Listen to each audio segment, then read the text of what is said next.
Hi, everybody. My name's Topher, and I'm standing outside of a theater where a group of artists are working on a play. Let's go take a look at what they're doing and how they do it.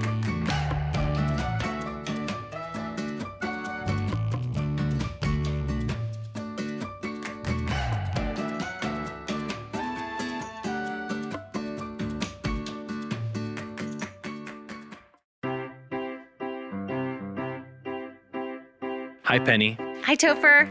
What is a director? A director is someone whose job it is to be the team leader when you're putting a play together. What is a play?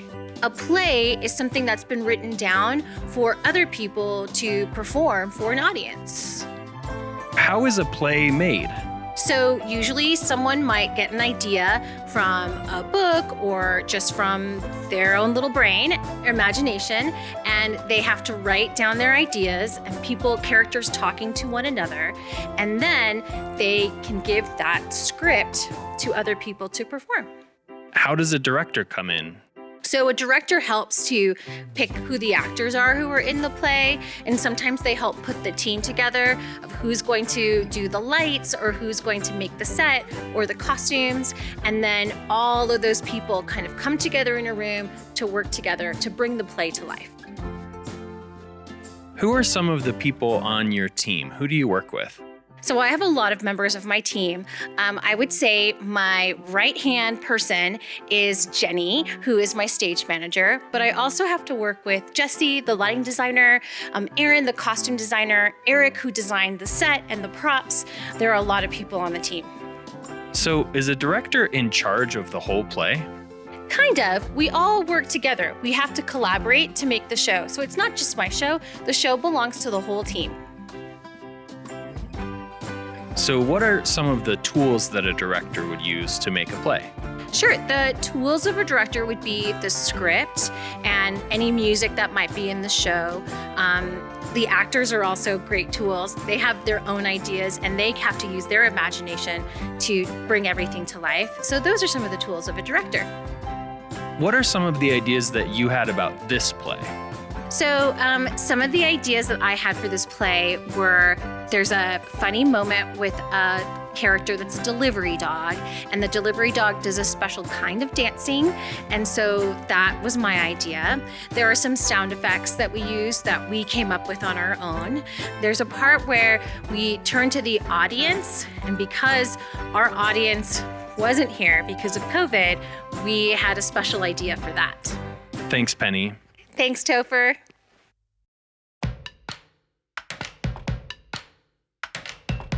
Hi, Erik. Hello, Topher. What is a set designer?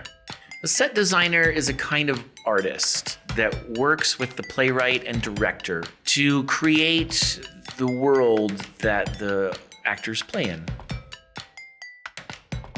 A set is the walls, the platforms, the furniture, trees, anything that surround the actors for the play.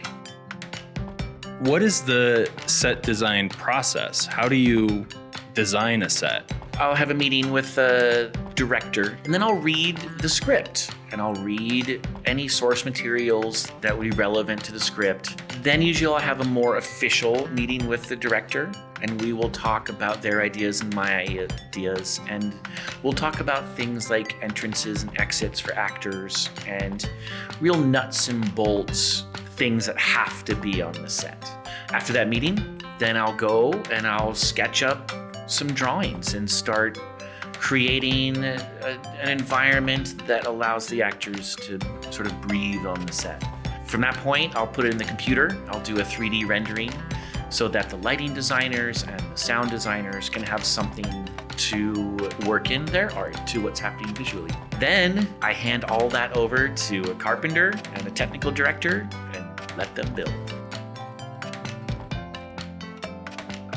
Who are the people on your team and what are their jobs?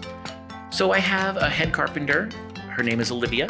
I have a carpenter. His name is Tanner. I have a carpenter's assistant. His name is Craig. I have painters. For this show, the painter is Lucy. And I have a props assistant, and that person's name is Alix. What kind of materials do your carpenters use to build the set? We use all kinds of materials. There's a lot of wood. There's some metal elements. Sometimes we hang big metal structures from the ceiling. There's plastic, there's fiberglass, there's fabric and fluff and rubber tires and pretty much anything you can think of. Is the set that you've built for this play, is that from an Elephant and Piggie book? So for this play, the playwright, when, in the script, they give a brief description of what they want the set to look like. For this particular play, the playwright wrote, the set is a white page, not a lot to go on. But also the playwright said there could be some vaudevillian elements. So the director and I, we really liked that, and we leaned very heavily into these vaudevillian elements. Hi, Lucy. Hi, Topher. It looks like you have a lot of different kinds of brushes. I see some really big, thick ones here, thin ones. Why would you choose which brush? A lot of the time, it's mostly to do with what kind of texture I want to get. So for I use these bristle brushes to get liney, scrambly texture. And for these are really good for doing line work, and these can just cover a lot of area and get into tight corners with the edge of the brush. Nice. What are these? This is a roller, and they help you cover a large area pretty quickly, and they also provide a really smooth paint application. Oh, great. Thanks for telling us about your tools. No problem.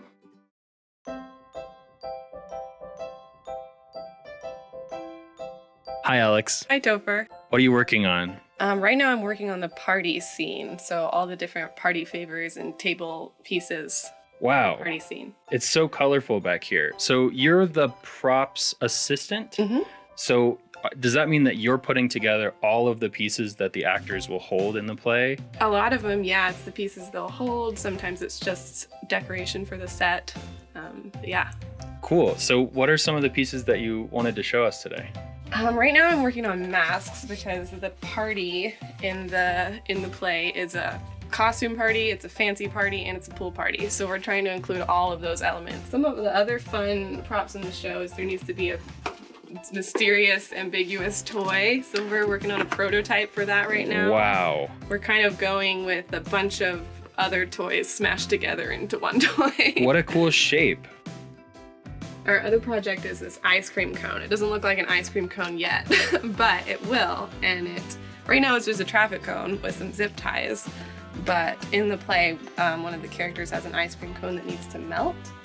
And so we're working on how that's gonna happen. Wow. That's so cool. Thanks for showing us. Yeah. Hi, Aaron. Hi, Topher. What is a costume designer? A costume designer is an artist that works with the other artists for a play or a movie or a TV show that decides what the characters are going to be wearing to help tell the story and to help the audience understand who these characters are. What is the costume design process? Well, we start by reading the script so that we can find all the important details that tell us what a character needs to wear, because sometimes a character needs to have a hat or needs to have inner tube or a pair of swim trunks or something that is mentioned specifically in the script. And sometimes there are things that the character needs to wear to tell us something about their personality or about why they make the decisions that they make in the show. Maybe they're anxious, maybe they're always very excited and energetic, maybe they're shy. And those are things that we can also sometimes tell people with costumes. What makes a costume different from clothes? Well, I think that a costume probably tells you more about who a person is than clothes do. With a costume, you have a lot more time to think about the choices that you're making. And so I try to, as a costume designer, make sure that every piece of the costume is chosen for a really specific reason.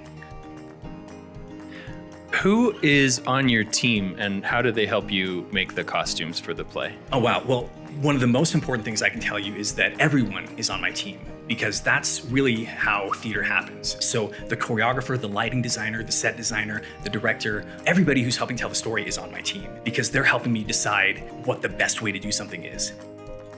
That's the scary thing sometimes about when you're making art, is that there are so many choices that maybe you're afraid of making the wrong choice. And so it's great to have a bunch of other people on the team because they can help you figure out the choice that'll work best in the situation, because there's no such thing as a perfect choice. What are some of the ideas that you had about this play? The first biggest idea that was the most important, I think, was one that Penny, the director, and I discussed. Do we want to make these characters look exactly like they do in the book? Do we want to make them look like animals? Or is there a different way that we can do this that will let the actors maybe do a little bit more than they could if their faces were covered, or if they had to wear like a full suit made out of fur? And so what we decided was that these characters are people that happen to be animals.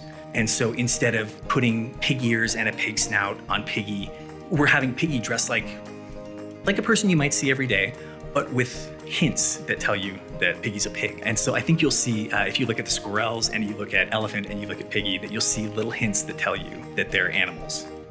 Thanks, Aaron. Thank you, Topher.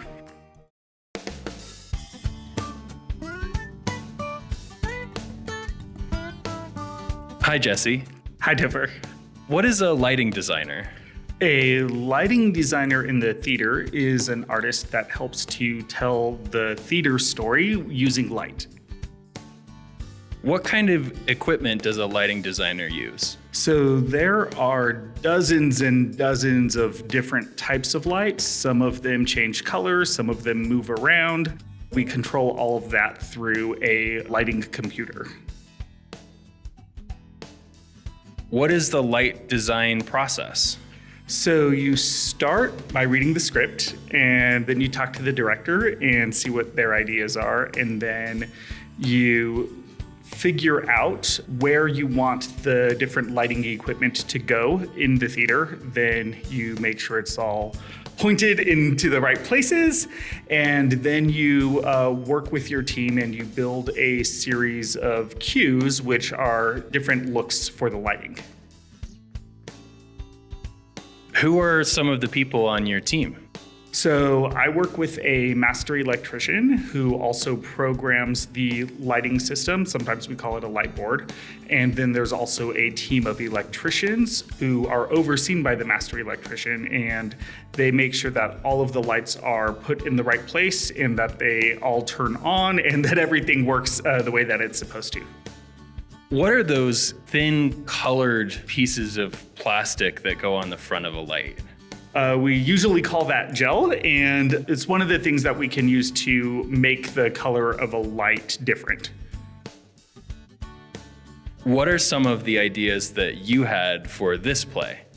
So for every play, my job is to figure out how to highlight the aspects of it that maybe have more energy or might need to have some fun with them. And in this play, one of my ideas is to have some spinning bananas. Thanks for telling us about your work and what you do. Absolutely.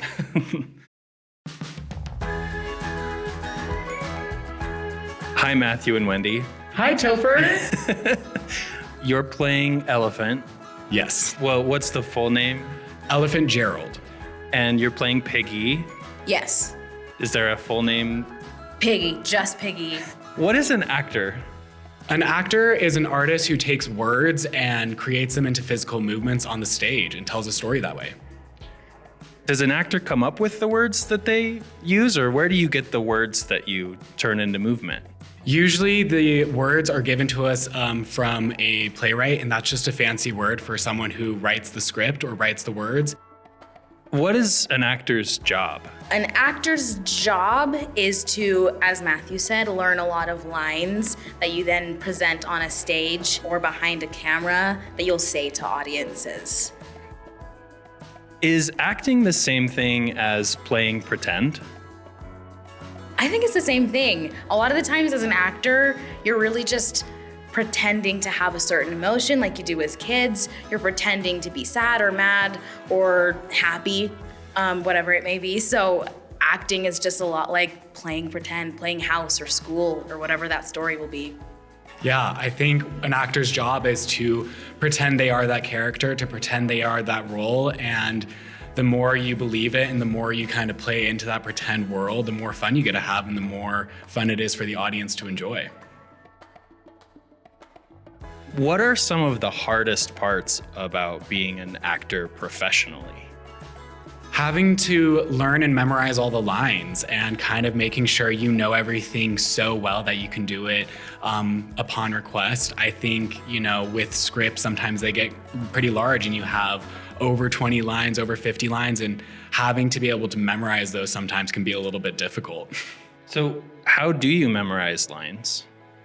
I really liked to read growing up, so I find that if I write down my lines and then read them over and over again and then say them as if I'm just telling someone, like we're in the middle of a conversation, that's a really great way for them to kind of stick in my brain. Does it take bravery to be an actor? Yeah, it's very scary to get on stage sometimes and to be so open and to show yourself to the audiences and to really trust that you can do it. But I would say that that's where acting also comes into play, because then you can pretend, you can act to be brave, and before you know it, you're able to do it. That's how I got through a lot of my performances growing up, was I would just say, well, my character is brave enough to do this, so I'm brave enough to do this. What would you say to a student or a child who was interested in becoming an actor?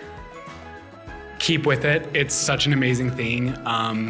Create plays with your friends, create plays at school.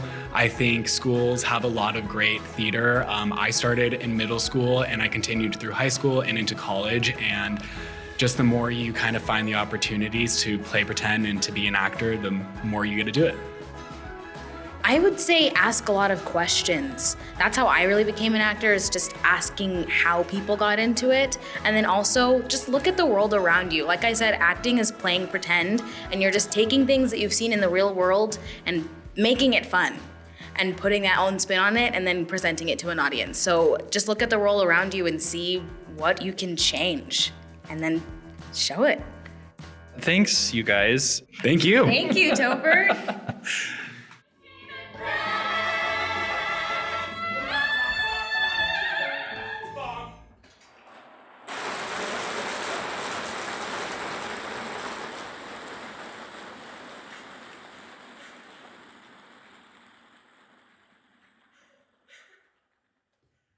Cut.